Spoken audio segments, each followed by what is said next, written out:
Good evening, everyone. Welcome to this meeting of Wokingham Borough Council's Executive. My name's Stephen Conway. I'm the leader of the Council and the Executive Member for Housing, Partnerships and the Local Plan, and I will be chairing this meeting. I've got to start with a few housekeeping notes, which you're probably familiar with if you've been to any meetings before. Please ensure that any mobile devices or mobile phones are switched off. If you're participating via Teams, when you're not speaking, please mute your microphones. And please note that the meeting is currently being webcast live. Now, around the room, we've got, for those of you who are unfamiliar with this arrangement, we have the officers of the council who are here to advise us and who do an enormous amount of work, starting over, and I don't know whether you can see all the way around the corner, but we have Sally Watkins, who's the Chief Operating Officer, and Matt Pope, who's the Executive Director for Children's, Adults and Public Health. We've got Andrew Moulton, who's the Chief Monitoring Officer of the Council, Madeline Shopland from Democratic Services, Susan Parsonage, who's the Chief Executive, and Graham Ebers, who's the Deputy Chief Executive and Chief Finance Officer. So they're all here in force, and around the table, the inner table, are the members of the executive, and I'm going to ask them each to introduce themselves and just give us the titles of the areas of their responsibility. So David, if you could start with you. I'm David Hare. I'm David Hare. I'm Executive Member for Adult Services, Health and Wellbeing. Good evening, I'm Rachel Bishop-Firth. I'm the Executive Member for Resident Services, Inclusion and Fighting Poverty. Hello all, I'm Jordan Montgomery. I'm the Executive Member for the Environment and Climate Emergency. Hello everybody, I think we've all forgotten this last March since we were last here. I'm Prue Bray, I'm the Deputy Leader of the Council and the Lead on Children's Services. And you've heard who I am already, so. I'm Imogen Shepherd-Bay. I am the Executive Member for Finance and Governance. Good evening, I'm Paul Fishwick. I'm the Executive Member for Active Travel, Transport and Highways. Good evening, I'm Mark Ashwell. I'm Economic Development, Sport, Leisure and the Arts. A fine array of responsibilities, thank you. Okay, well, thank you very much, colleagues. We can move on then to apologies, and there are, I think, no apologies because we have everyone here, I think, from the executive. We have a slightly smaller executive this year because I took on the planning portfolio when the executive member for planning stood down at the last elections, because we're at the stage in the local plan where I didn't feel it was fair to pass that on to someone else. So I've taken that up and hope to be able to see the local plan through to completion in the near future. We have no apologies. Can we accept the minutes of the previous meeting, those of us who were there? Yep, thank you very much. Are there any declarations of interest relating to this evening's agenda? I don't think there are. Thank you very much. So I'm just going to give a very brief statement. As you can see, there's an item in the agenda, statement from the leader. I'm not going to spend a long time over this. I want to really take the opportunity, first of all, to welcome to the executive two of my colleagues, Jordan Montgomery and Mark Ashwell. I'm delighted to have them available because their talents, I think, will be very, very helpful for the whole borough. And I'm looking forward to working with them and with my other executive colleagues in the year ahead. And I want to take this opportunity, if I may, to correct some of the mistaken views on the council's local plan that circulated during the recent local and parliamentary general elections. The current administration at Wokingham inherited a draft local plan from the previous Conservative administration, which began work on the new local plan in 2015. The new administration decided to review the draft it had inherited. We sought advice from a planning barrister on the status of the draft and how much leeway we had to alter it. In essence, our room for manoeuvre was limited. Once a site is in the draft, there is a general presumption in favour of its appearing in the final local plan. It has been identified by planning professionals as suitable for development, and unless circumstances materially change, if, for example, a better site comes forward or the advice of statutory consultees is altered, any attempt to withdraw a site is likely to be challenged successfully by the developers at the inspector's inquiry. And that inquiry is the final and vital stage of the process at which a government-appointed inspector decides whether the plan is sound enough to be approved. So, in short, the draft is the point at which key decisions are made, which cannot, except in the most unusual circumstances, be unmade. Thank you. So I'm going to go on now to public questions. And I think we have a question first off from Gary Cowan. Is Gary there? I can't see him.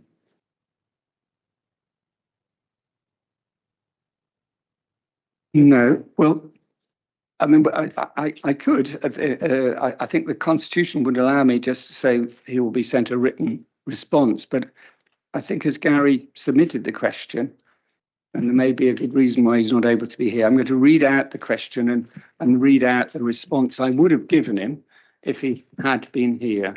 He won't, of course, be able to ask a supplementary question, but at least he will hear the response. If he hears the recording, he will hear the response and not have to wait for a written reply. So the question he asked was this: part of the Loddon Garden Village site plan in the local plan update is the provision of a new bridge across the M4, linking up with Lower Early Way at the Meldreth Way roundabout. How many vehicles will this bridge be designed to accommodate when the village scheme is complete? And I was going to thank him for his question, and I was going to ask him how he was, because of course Gary was a councillor here for many years, and I haven't seen him since he stood down. So I was going to ask him whether he was in good health. I hope he is. But the answer I was going to give is the transport modelling for the local plan is currently being updated, and we anticipate that this work will be completed soon. This is transport modelling for the whole local plan, not just for any specific site within it. The new bridge over the M4 is part of the access strategy put forward by the promoters of Loddon Garden Village and will need to be appropriately designed, taking into consideration likely traffic flows, active and sustainable travel users, landscape impact and other matters in consultation with the local community, national highways, transport operators and others. And I think this is the crucial point. Detailed design would be a matter for any future planning application informed by the conclusions of traffic modelling that would accompany that planning application.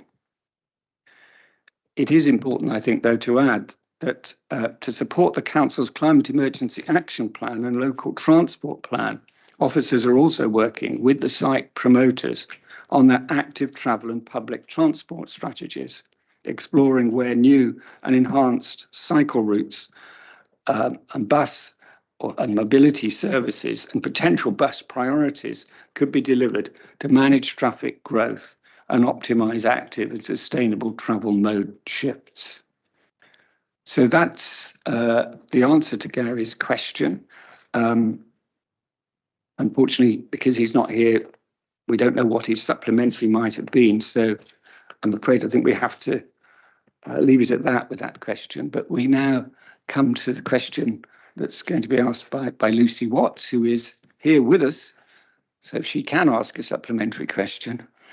But let's deal with her opening question first. Yeah. Lucy, would you like to give us your question? Yes, things are happening daily on planning and local plans, and you've already spoken about it. But the question I wish to ask is, the government have announced an urgent review of the NPPF with the intention of loosening of planning rules in order to address the housing crisis in a community-led rather than failed developer-driven approach. Given that we've waited nearly 3 years now for an update from Wokingham to their local plan, is it not best that the council holds off publishing the plan a little longer to ensure that our local plan is compliant with changes? Well, thank you for the question, Lucy. You're raising an important issue that I'm sure is in a lot of people's minds. The new government has indicated its intention to consult on changes to the National Planning Policy Framework. No details have yet been published, and I've not seen anything in public conversation that might suggest delaying our local plan process would be acting in the best interests of residents or other stakeholders. And indeed, I believe our best interests are represented by progressing the local plan as expeditiously as a robust process allows. So would you like to ask your supplementary? Yes. Clive Jones won a significant victory at the general election, standing on a Liberal Democrat platform that included a commitment to increase the building of new homes, including 150,000 social homes a year, through new garden cities, community-led development of cities and towns. Ed Davey said that he supported a community-led approach where more affordable homes were built in the right places, alongside infrastructure like schools, GP surgeries and transport. Will you commit to ensuring that when our updated local plan is published, it will be based on these Liberal Democrat policies? Thanks very much for that supplementary, Lucy. I think the point about affordable housing, which is at the heart of what you're asking, is a really big concern for the council. It has been a concern throughout this local plan process that we find means to deliver genuinely affordable housing, because there is a problem, as you have suggested, in the lack of affordable housing. This area has experienced very extensive housing developments over the last 2 decades or more. Its impact on affordability has been negligible. In fact, prices have risen rather than fallen in that period. So it's been more and more difficult to meet local housing need through market housing. So we are committed to trying to secure a greater proportion of affordable housing through the local plan process. How successful we'll be on that will depend on the final stages of viability work, because we have to ultimately persuade the government-appointed inspector at the inquiry that is the final stage of the process that our plan is sound, and he or she will judge that soundness on a whole range of things. But if we are seen to be asking of developers things they cannot reasonably be asked to provide and still make a profit on their developments, then the inspector may say we are asking for too much, and he may or she may require us to scale that back. But our aspiration is to push the current target higher, so we get a higher proportion of genuinely affordable housing in the total housing stock. I hope that addresses your point. It isn't a directly party political point, because this is our assessment and the professional planners' assessment of where the housing need is in Wokingham. It's for affordable housing. It's not just for an expansion of the housing stock. That isn't the answer to our affordability problem. Thank you. Thank you. Right, we now move on. There are, I believe, no member questions, which is the next item on our agenda. We haven't received any member questions, I don't think, have we? No, thank you. So we move on to the matters for consideration, and the first item here is the Treasury Management 2023-24 outturn report, and that's going to be presented by Imogen as the Executive Member for Finance and Governance. Good evening, everybody. Okay. There is a lot of finance reports this evening, and that's because we've not had the opportunity to present them for a while due to the elections. This report is a retrospective view that shows how well the Council has been managing its debt and financing over the last financial year. The Treasury Management Outturn Report shows the handling of the Council's finances in terms of debt and cash balances for the year 2023 to 2024, and shows that we've met the indicators that were set out in the Treasury Management Strategy. It does include that there are some differences in the housing revenue account, but this is because mid-year we agreed to fund the Ukrainian and Afghan housing settlement schemes. We have some external debt this council has at the end of March, which is 128 million, which reduces to 103 million when you factor in net indebtedness, external borrowing, and 110 million net indebtedness. The less we borrow, the less we have to pay back, and with current interest rates. And keeping our residents away from the current interest rates is actually a good thing, I believe. There is an improved position on the ratio of financial cost to net revenue stream and the prudential indicators from the mid-year forecast, which means the overall cost of capital funding from the invested income for our commercial and regeneration investments, investor save schemes, which is what we're talking about there. There is a reduction in capital financing requirement as of the 31st of March 2024. This represented an improved position to 355 million from the 398 million, which was forecast mid-year. This is achieved through reducing the in-year capital spending and maintaining the significant levels of debt repayment. In opposition, we'd always aspired to get the council's external borrowing under control, and the long-term debt prediction was unsustainably high at the time. I could comfortably say that over the last 2 years, under our Liberal Democrat administration, we've been able to see that getting the council's external borrowing is under better control and has benefits for our council taxpayers, ensuring that they are not saddled with paying off these high interest rates and paying off huge debts. And we have. Yeah. Okay. Do you want to do those full? Yeah. Before we do that, I need to just make sure no colleague wants to ask any questions or make any comments. There aren't any. So on page 17 of your report are the recommendations. There are 4 of them. I'm not proposing to read them out. No. I think you can probably do that all on your own. So if everybody's ready, I will ask us to go to a vote on those 4 recommendations. Those in favour, please show. That's everyone. Thank you very much. Okay, we now move on to page 29 of our agenda.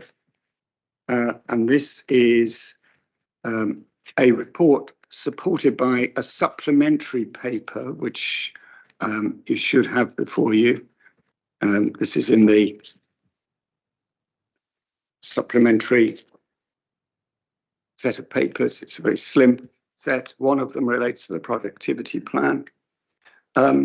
The productivity plan owes its origins to a condition attached by the previous government to the extra sum of money, a fairly modest, I have to say, extra sum of money they gave us very late on in the budget setting process for this year's budget.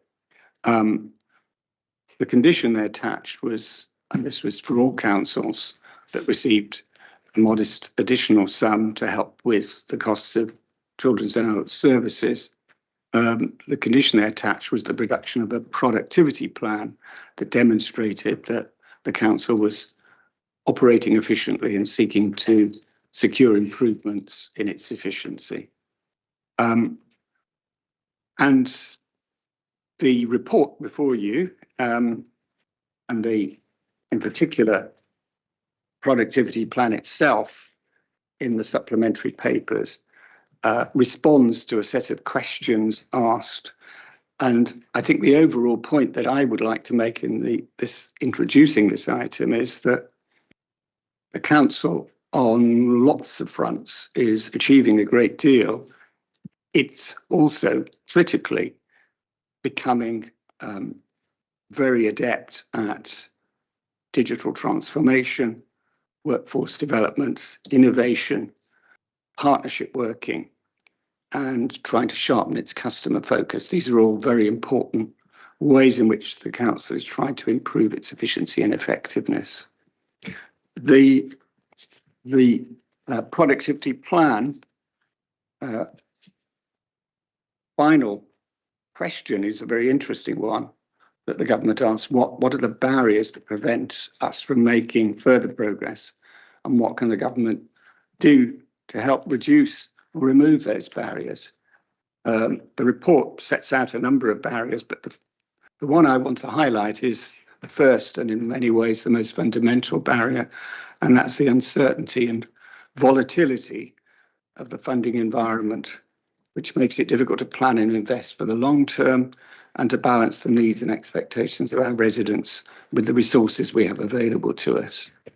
And what's the solution to that? Well, we try and provide that answer: a fair and sustainable funding settlement for local government, which provides certainty, stability, sufficiency and adequacy, and recognises the true costs of delivering statutory children's and adults' social care, because those costs are very great and they hit councils irrespective of socioeconomic need.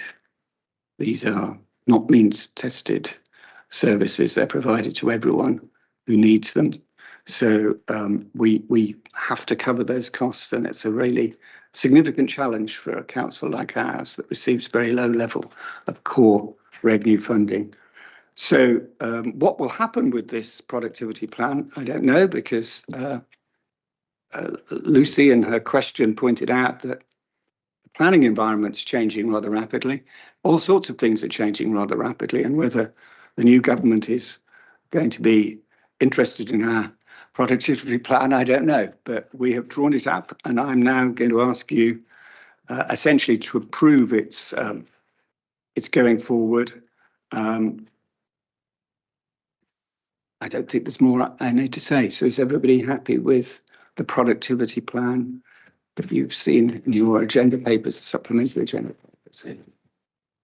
Thank officers for their work in drawing it up. Thank you. Okay, everybody in favour, please show. That's unanimous. Thank you. Okay, we now move on to the next item on our agenda, which is a proposal to reintroduce lifetime tenancies of the housing revenue account. This is starts on page 33 of your agenda.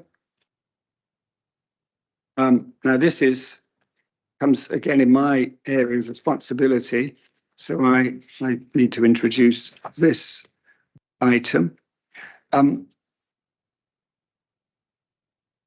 Some years ago, legislation was introduced to bring in fixed term tenancies in the belief that this might facilitate freeing up of some properties in the housing revenue account or council housing stock, free up some larger properties that had been family properties but were no longer occupied by families, free them up for other families to use.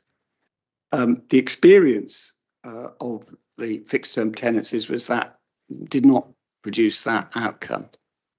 It seems to have had very little impact on increasing mobility. So there is now no longer an obligation to go down this route. It's possible to move back to lifetime tenancies.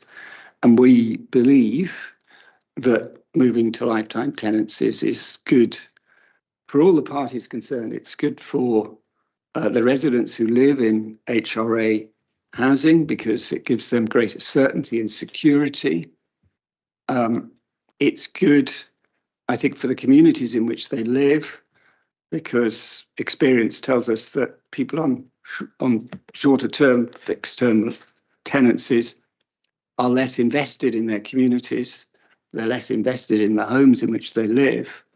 And the third winner in many ways is the council, because fixed term tenancies have administrative costs attached to them in the renewals, but also there are other hidden costs that are associated with them in terms of the state of properties and the maintenance of properties. So I think there's this going down this route of reintroducing lifetime tenancies will be good for our residents, good for our communities, and good for the council. So I warmly recommend it to colleagues.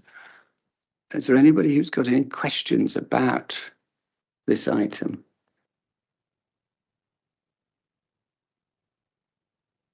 So a flicking of pages, which makes me wonder whether there's a question about to emerge, but maybe not. No? Okay. I was just going to say, it's an excellent thing. Just get on with it, Steve. Thank you very much. Okay, I won't dwell any longer. There are two recommendations. Essentially, we are agreeing an approval of the policy after consultation by those affected by it. So can I look for approval of that from colleagues? Thank you very much. That's all of you. Thank you.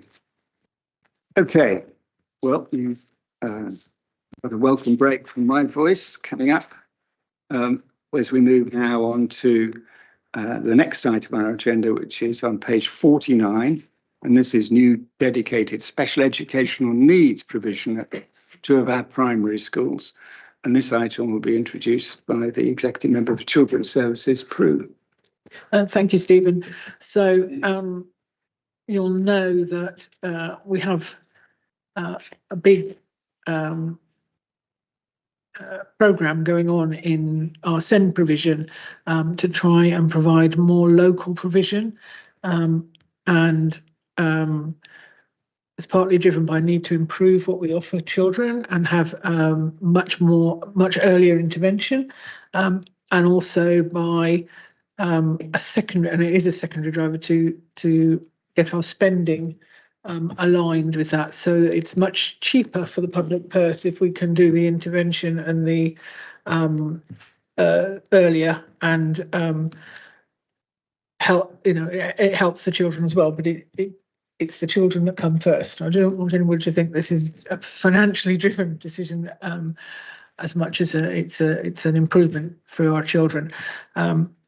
So we are very, very pleased, I think, to be opening 2 units, resource units attached to mainstream primaries, one at Radstock and one at Loddon. One is for children with autism, the other one is for children with social communication needs. That might include autism, but not. So they will start small in September and build up to 21 pupils each over a couple of years. Those children will be able to stay local.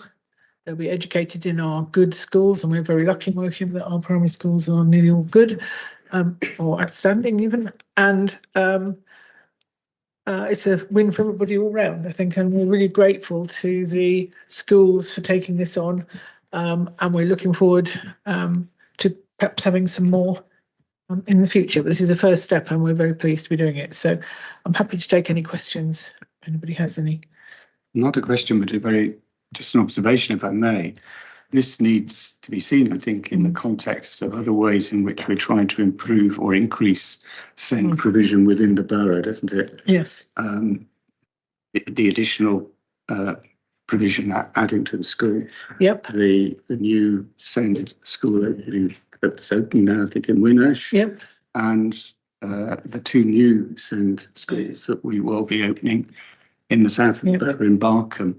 So this is a really a big push to try and increase the amount of SEND provision within the borough, which has proved will make an enormous difference to the lives of the children affected and their families, because they'll have a school closer to them. But it will also make a significant saving for the council in terms of our home to school transport bill, which is when you have to pay for children to go out of borough is very expensive. So this is, again, both in educational and financial terms, are really positive. Yeah, and you referred in that, Stephen, to the new unit, the early years unit that's attached to Addington, which in fact has an official opening tomorrow. It's got, I think, a total of, I think it's 32 children. I went to see it when it first opened earlier this academic year. It had half the children in it. They were still finishing the building work. It is a fantastic resource. I'm so proud of it, and it's part of a whole. So these two resource units, which are for children who can spend part of their time in mainstream and part needing support in a unit attached to the school, is another part of that jigsaw, and there will be more of this as we go forward. That's excellent, and I'm sure we'd all want to join thanking you for the work you've put in on this, but also all of those in children's services who've worked so hard to make sure this expansion of SEND provision happens. So this is a good news story. We're being asked to approve 2 new 21-place SEND units in 2 schools in Early, Radscott Primary and Loddon Primary. So those in favour of the recommendation on page 49, please show. I didn't think anybody would be opposed to that. Thank you very much. Okay, thank you, Prue. We now move on to the next item, which is the bus service improvement plan on page 79 of your agenda. And this is Paul to present this as the executive member for active travel, transport and highways. Thank you, Stephen. First of all, I'd like to thank officers for the tremendous hard work that they put into this revision of the bus service improvement plan. It was had to be undertaken in a relatively short period of time because the Department for Transport decided that they wanted all transport authorities to update their bus service improvement plans by the 12th of June. Unfortunately, we were in the middle of Purdah, so we couldn't actually approve it beforehand. And so a draft response has gone to the Department for Transport, and they have got £400,000 sitting there waiting for us to approve this version, hopefully tonight. If I go back to last year, we approved the previous bus service improvement plan, and we were immediately awarded £400,000 from the Department for Transport from their BSIP funding, and that's included in the main document tonight, and so it shows exactly where we're looking to spend that funding. If we approve the report tonight and the plan, we'll have the £400,000 coming to us.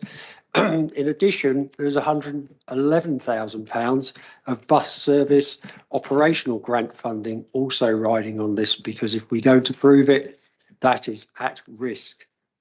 The Department for Transport has also stated that they now want all transport authorities to update their bus service improvement plans on an annual basis. And I take it that that's so they can keep track of what's actually being done. The £400,000 from last year's funding needs to be spent by March 2025. And the £400,000, which is sitting on the shelf waiting for us, has to be spent by March 2026. We've got now an enhanced partnership agreement with our operators, which seems to be working very, very well, because we've also seen bus enhancements such as the Lion 4 and X4 by Reading Buses, where they've put something like £2.8 million into that particular route with all the nice new buses that we've got running there. And there's further enhancements to come as well. And I hope to announce some of those next week at full council.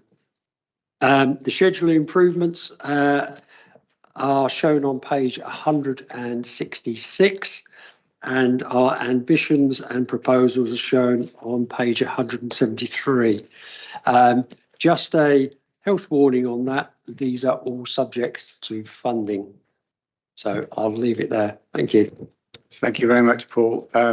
So just to sum up, there's around about £150,000 riding on our approving of this, not just the 40,000. There's a round figure of over 500,000 Yeah. riding on Sorry. this for tonight. £400,000 plus 111. Yeah. So £500,000 is awaiting us if we do the right thing. I'm sure you were going to do the right thing anyway, but could I ask you then to, unless there are any questions, anyone wants to ask of Paul, could you approve the revised local bus service improvement plan as required on page 79? Thank you. Thank you, Paul.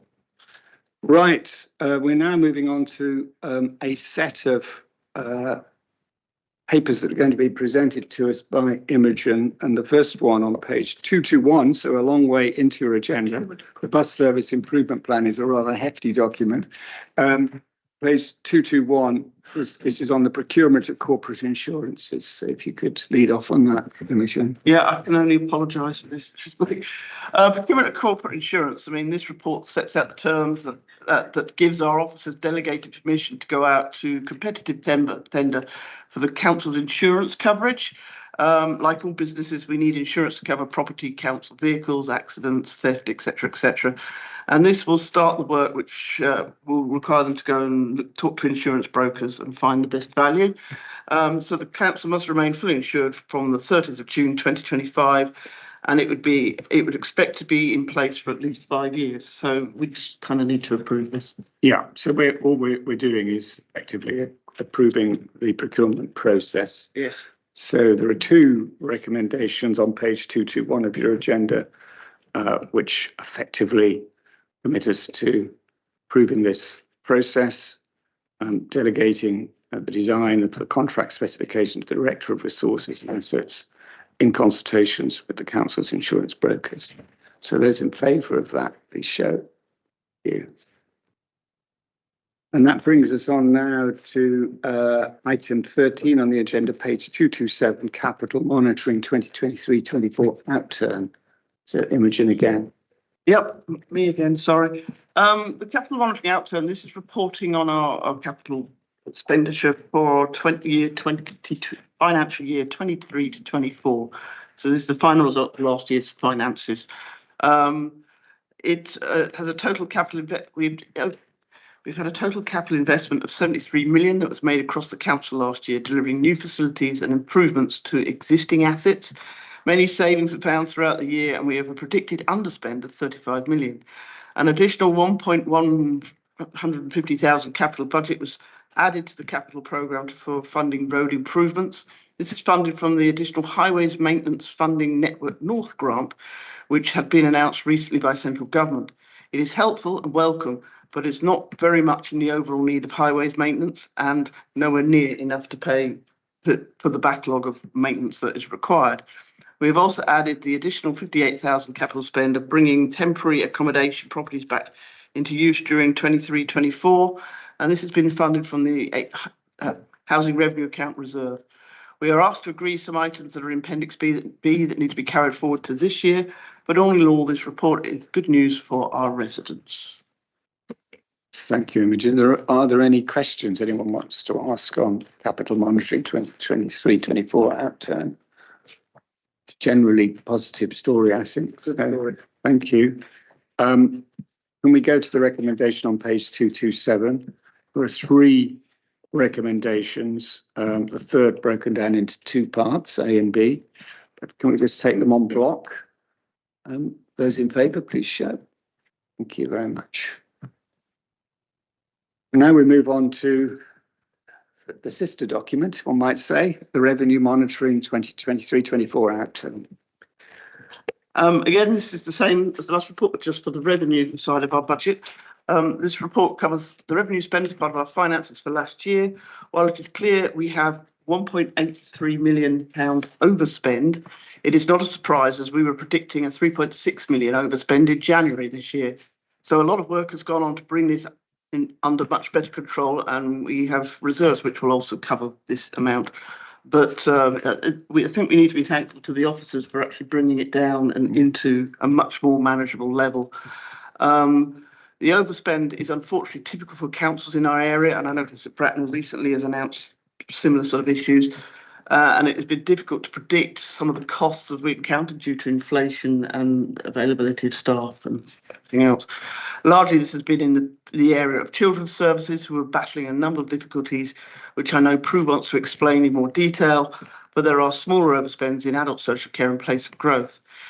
We have mitigated with the underspends from resources and assets and the Chief Executive's office. So I think I'm let Prue explain this bit. Prue.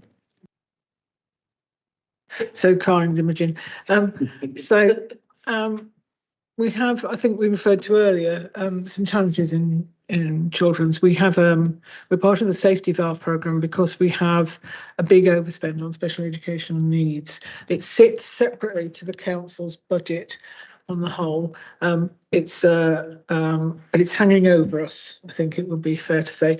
And we're in the safety valve programme, which is aimed at getting it down to an in-year zero deficit. Got another 4 3/4 years to do that, I think it is.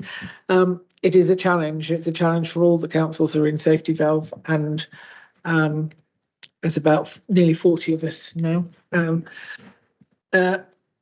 The actions we're taking, you've already heard some described. So some of the sendings, things like that's in the DSG part of it, which is referred to at the top of the agenda item about the overspend in there. In actuals inside children's services, we have overspent. Part of that is the cost of placements of children, and they are getting very, very high. You're not just talking 50,000 a year. I think our highest used to be 63,000, but it's not uncommon now for councils to be paying £100,000 a year for a child. And we can't go on like this. And I think the Labour government has started to recognise some of that. There's some things in the King's Speech which might bear on that. But the other component, which has also been mentioned earlier this evening, is the homeschool transport budget, where we, despite increasing it, it was overspent by £750,000. It's been increased again this year. We are trying everything we can to get it under control. Having more local SEND provision will help with that, because it's the growing SEND cohort that have to be sent far afield that is the majority of the cost. But the mainstream is also significant. I think mainstream has hung about at about 1.8 million a year, a little bit more, but not much. But the total budget for this year, I think, we're getting somewhere near £10 million, which is a lot of money for ferrying children around. So we are keeping a very close eye on that. And it's quite difficult, because obviously we do have to transport children where they need to be transported. Yeah. So that's where a large element of it comes from. And this is in common, as I say, with authorities everywhere.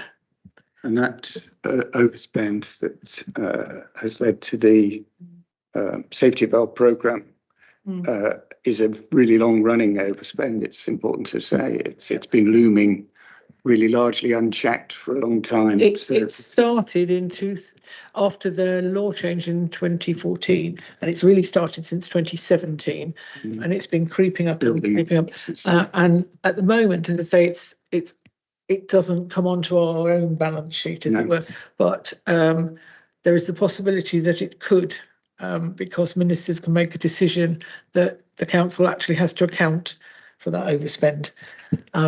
And I presume if they were to do that, a lot of councils would be in a lot of difficulty. Yes, a lot of councils will be in such a difficulty that they'd fall over. And if that happened to us, if it were to go on increasing at the same rate, we would fall over if it was put on us. So it is probably one of the biggest threats that so it's incredibly important that we do what we are doing. A lot of focused work around bring down that deficit and eliminate the threat. And it is all that focus on an early intervention as much as possible to try and, it's in the interest of the children to try and stop their needs escalating, but it's also in the interests of how you do spend it. It's the same, I think, in every service. If the NHS were to work like that, or that kind of thing, you can. It's much better. The difficulty is getting into that position when you've got the acute stuff come in that you have to deal with at the same time. But we have a very clear strategy. We do. To try and address the challenge, which is really important, which is based on prevention, early intervention, and, as with the SEND provision, invest to save. So this is these are challenging times, and these kind of overspends, I'm afraid, are common across the country, particularly in relation to children's and adult services, which are really complex and expensive areas to deal with, and the costs have risen very greatly. So in that context, we are, I think, doing as well as one could do, and we are trying to address the cause of the roots of this problem as best we can. So thank you for that, Imogen. Are there any other observations or questions? Well, we have for this one 3 recommendations on page 247 of your agenda, and if we can again take these 3 recommendations en bloc. Those in favour, please show. Thank you, colleagues.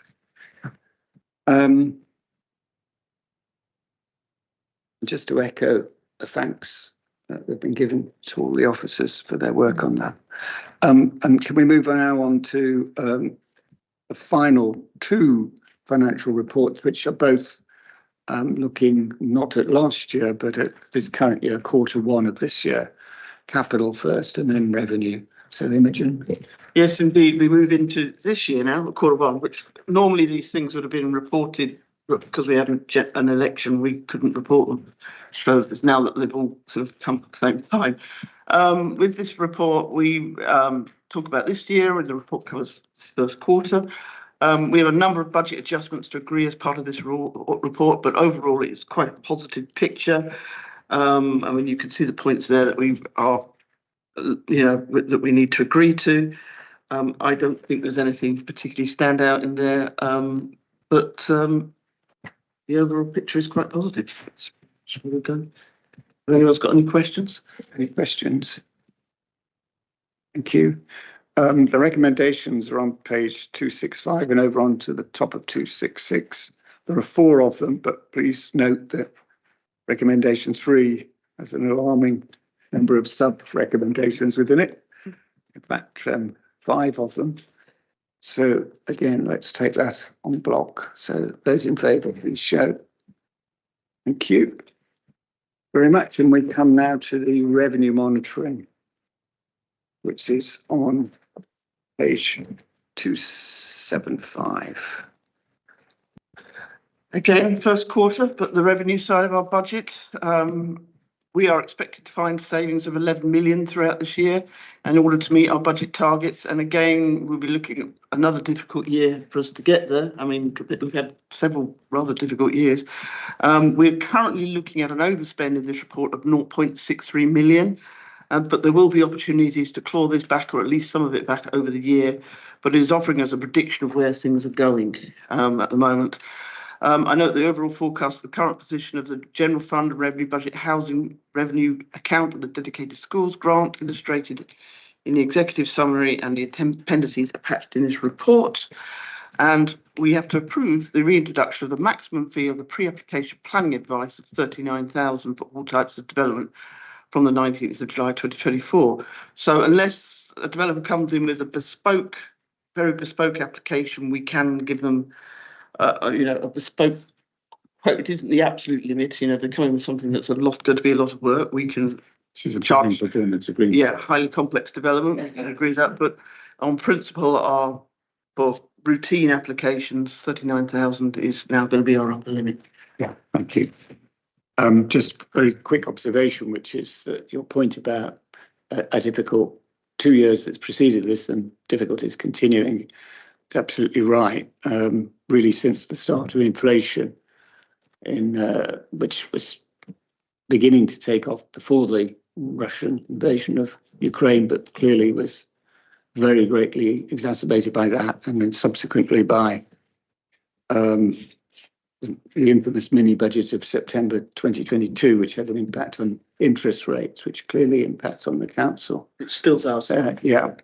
So although inflation is falling, these increased costs are baked in, and they're still causing us considerable challenges. So thank you very much for that. Any questions, observations? Right. Thank you. Then we've just got two recommendations in this case on page 275. So those in favour, please show. Thank you. Now, those of you who've got a paper version of the agenda in front of you, it looks as though I'm about to move into exclusion of the present public. I'm not. You don't need to go. There is no need for us to do that unless any member of the executive wishes for this final item on our agenda, which is the 2026 waste collection and street cleansing procurement exercise, unless anyone wants to ask questions or mention in any way any of the figures that appear in the pink sheets in your agenda, which are in part 2. If anybody does wish to do that, we have to move into part 2. I would urge colleagues to avoid doing that, because I'd rather the principles of this procurement exercise were properly debated in the public arena. We do not need to go into part 2 to do that. So I'm trust that in your presentation of this item, Jordan, you won't be mentioning any of the figures in the pink pages. Jolly good, thank you. So it's over to you, Jordan.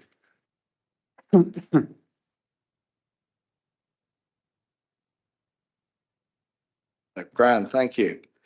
So this report is detailing the approach the council proposes to take to market, and it's seeking approval to issue to the market a contract for waste, recycling collection and street scene activities, including street cleaning and litter bin emptying, to name a few. The report seeks approval to proceed to take this to full council, and its recommendations are clear. In particular, that a formal decision to appoint, following rigorous process and due diligence, a particular contractor will be taken by the full council at a future date in spring, early summer 2025. I'm very much aware that every household will utilise this service, and residents will quickly form a view on the new service, and the performance of the contractor will represent in part the entire council. It will be one of the largest values and highly visual contracts, and hence we are working thoroughly to ensure there is sufficient procurement resources and support. As part of the wider preparation, the delivery of the waste strategy that begins in August will support and shape the new procurement contract. This gives us an insight to see where we are experiencing difficulties at the early stage, and provide us an indication of what further support we will need from a future contractor. Our focus will be to ensure recycling will increase, while refuse and carbon will decrease. These of us here who are returning to the council will recall that briefings and updates to all members have previously occurred, and this process will continue with further briefings on project process to inform members. However, we should appreciate there are particular requirements and restrictions to what I'm able to share publicly during the procurement process. In early 2023, we engaged the waste collection, street cleaning, engaged with the waste collection and street cleaning market.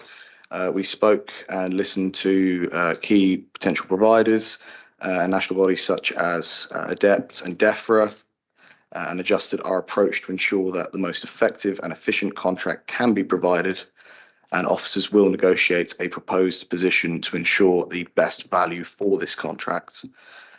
This contract will be very different to the one previous, as the industry and the world has moved forward since the last time that this had come to full council. We have had the climate declaration by this council, carbon reduction targets, increased cost of fuel, living wage, technological changes, and integration of different contracts that are outlined in this report. There is also the possible possible use of different vehicles and fuel types, as well as possible changes in national legislation, particularly at the moment as we're in a period of a new government. The use of competitive dialogue is also different, which is outlined in the appendices to this report, to ensure that the most efficient and cost-effective contract is secured as possible. The proposed contract has built-in expected national government requirements. These approach that we took with myself and officers was to find areas of overlap between the former government and the government that many of us expected to take charge at the last election. And therefore, we believe we found areas where both of parties were considering taking waste procurement. Sorry, not waste procurement, recycling in particular. And we have taken this pre-election thinking from the government and from the Labour Party to build in the provisions and options in the proposed contract to provide us with the necessary flexibility once the position from the new government is clarified. And we continue to work with our partners such as RE3 on this.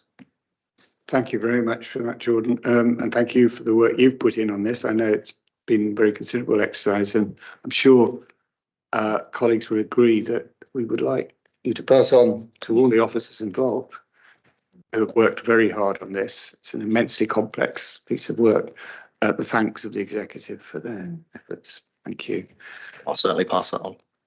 Now, if there are any questions, I'm happy to take them, but again, reminding you, steer clear of anything in the pink pages, otherwise we have to go into part 2, which I'd rather avoid. We don't look as though we're going to have to go down the part 2 route, thank goodness. So if there are no questions, can we go to the recommendations on page 294, of which there are 4, A, B, C and D. Ultimately, the decision on this will be made by council, but if executive colleagues can approve these 4 recommendations, I'd be very grateful. Thank you. Thank you. I think that's unanimous. And I think that brings business for this evening to a close. So thank you very much, everyone.